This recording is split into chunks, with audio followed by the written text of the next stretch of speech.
Mengapa pria yang begitu menawan ini tiba-tiba menjadi gila dan membunuh banyak orang? Namanya Somkit, tetapi kita akan memanggilnya Kit.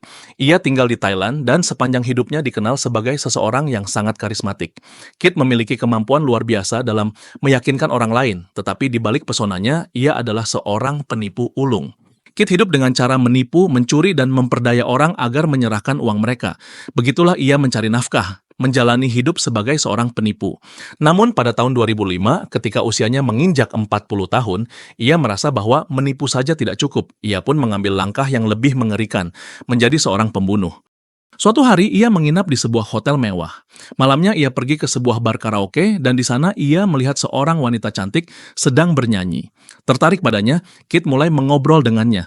Karena tidak ingin wanita itu tahu bahwa ia hanyalah seorang penipu, ia berpura-pura menjadi seorang agen bakat. Wanita itu merasa tersanjung dan percaya pada perkataan Kit. Ketika Kit mengajaknya kembali ke hotel, ia pun setuju. Namun saat mereka sudah berada di kamar, wanita itu mulai bertanya lebih jauh tentang pekerjaan Kit sebagai agen bakat. Merasa terpojok karena kebohongannya hampir terbongkar, Kit menjadi defensif. Perdebatan pun terjadi dan dalam sekejap ia kehilangan kendali.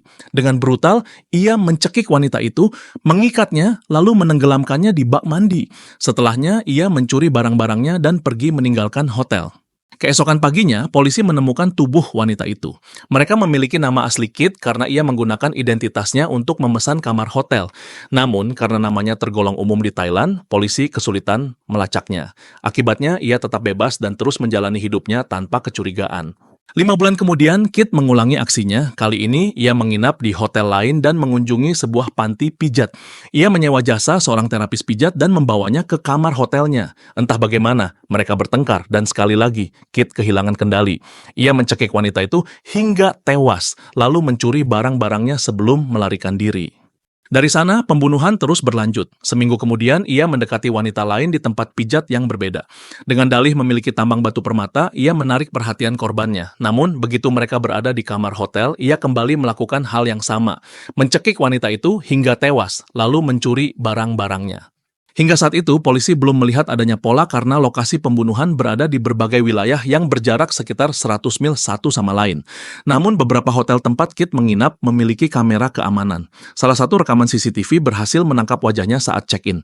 Dengan bukti ini, polisi mulai menyadari bahwa ada pola dalam kejahatan ini. Kit membunuh wanita-wanita di hotel yang berbeda. Karena kasus ini semakin besar, kepolisian kerajaan Thailand pun turun tangan. Sementara itu, Kit tetap melanjutkan aksinya. Seminggu setelah pembunuhan terakhirnya, ia menginap di hotel lain dan kembali membawa seorang terapis pijat ke kamarnya. Namun kali ini, ia menambahkan sesuatu ke dalam minuman wanita itu hingga membuatnya pingsan. Begitu korbannya tak sadarkan diri, Kit langsung mencekiknya hingga tewas dan mencuri barang-barangnya. Namun kali ini, Kit melakukan kesalahan fatal. Ia meninggalkan sidik jarinya di tempat kejadian. Polisi yang menyelidiki kematian tersebut segera mengidentifikasi sidik jari tersebut dan mengetahui siapa pelakunya. Dengan bukti yang kuat, polisi langsung mengeluarkan perintah pencarian nasional. Tangkapannya dari rekaman CCTV dan foto-foto lamanya segera tersebar di seluruh media berita. Kini, perburuan besar-besaran untuk menangkap Kit pun dimulai. Setelah melakukan serangkaian pembunuhan, Kit kembali melarikan diri. Ia sudah ratusan mil jauhnya dari lokasi pembunuhan terakhirnya. Seperti yang bisa diprediksi, di tempat barunya, ia kembali menjemput seorang terapis pijat dan membawanya ke hotel. Di sana, ia mengulang pola yang sama, mencekik korban hingga tewas dan kemudian melarikan diri. Ini adalah korban kelimanya. Setelah itu, ia berpindah ke kota lain dan menginap di rumah seorang teman. Temannya adalah seorang janda, jadi kita akan memanggilnya Janda. Tanpa mengetahui siapa Kit sebenarnya, Janda menyambutnya dengan baik. Ia tidak menyadari bahwa pria yang ia izinkan tinggal di rumahnya baru saja membunuh 5 wanita. 4 diantaranya hanya dalam 3 minggu terakhir. Kit merasa aman bersembunyi di sana. Polisi pun masih belum mengetahui keberadaannya. Namun inilah letak kesalahannya. Selama melakukan kejahatan, ia telah mencuri banyak barang dari para korbannya, termasuk ponsel mereka. Pada suatu saat, ia menggunakan salah satu ponsel itu untuk melakukan panggilan. Polisi yang sudah melacak kartu SIM dari ponsel tersebut segera mengetahui lokasinya. Begitu panggilan dilakukan, boom! Mereka mendapatkan titik keberadaan Kit. Tim polisi segera dikirim ke lokasi yang ternyata adalah rumah Janda.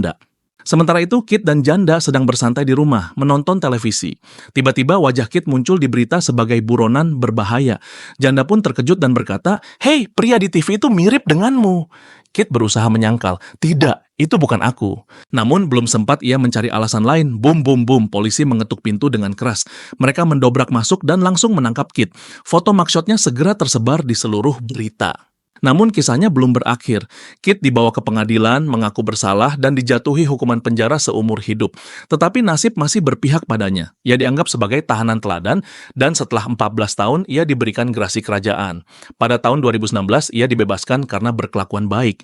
Saat itu usianya 55 tahun, tetapi pesonanya masih ada. Tak butuh waktu lama baginya untuk mendapatkan pacar baru. Tentu saja, ia tidak memberitahu wanita itu bahwa ia adalah mantan pembunuh berantai. Sebagai gantinya, ia mengaku sebagai seorang pengacara. Wanita itu percaya padanya, dan mereka pun mulai hidup bersama, serta membuka usaha warung mie. Namun Kit tidak puas hanya dengan satu wanita. Suatu hari, ia masuk ke Facebook dan bertemu dengan seorang wanita bernama Ratsumi, seorang pekerja hotel. Mereka mulai berkencan, dan seperti sebelumnya, ia tidak memberitahu Ratsumi bahwa ia sudah memiliki pacar. Hubungan mereka semakin serius dan Kit mulai menghabiskan waktunya bersama kedua wanita ini secara bergantian.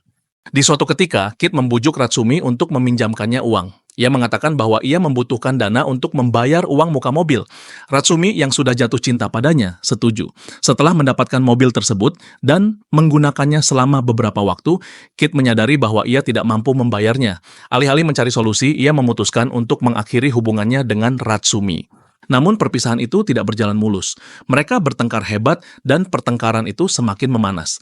Pada akhirnya Kit kehilangan kendali, kembali ke kebiasaannya yang lama, dan boom, ia mencengkeram leher Ratsumi, mencekiknya hingga tewas.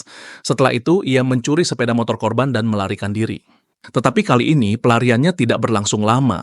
Polisi segera menemukan tubuh Ratsumi dan langsung mengetahui siapa pelakunya. Tidak sulit menebaknya, hanya ada 2 atau 3 pembunuh berantai dalam sejarah Thailand, dan Kit adalah salah satunya.